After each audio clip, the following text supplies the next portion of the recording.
Pemprov Bali berencana akan membuka keran pariwisata bagi wisatawan asing 14 Oktober mendatang. PHRI Kabupaten Buleleng mulai bersiap menyambut turis asing, khususnya kawasan Eropa yang akan menyasar kawasan Kabupaten Buleleng.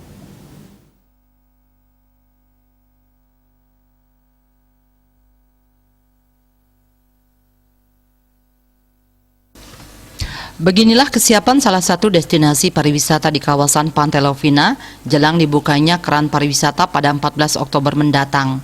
Pantauan Selasa 12 Oktober 2020 siang, kawasan tersebut sudah mulai ramai, bahkan beberapa kafe, ruko, dan warung-warung di sekitar destinasi sudah mulai dibuka.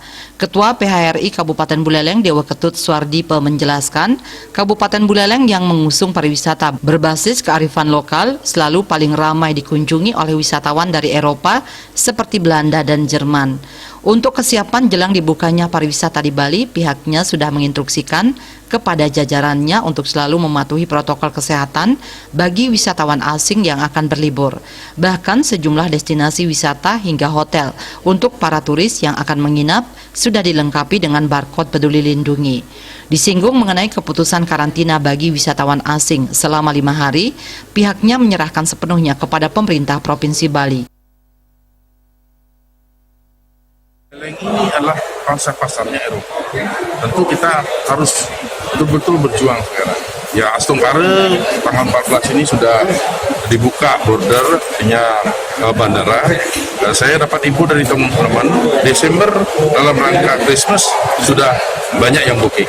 Nah, ini adalah merupakan sebuah peluang sehingga bagi kami khususnya di pelaku pariwisata untuk di Kabupaten Buleleng. Badan Promosi Pariwisata Buleleng ini akan terus bekerja berupaya untuk mempromosikan seperti tadi.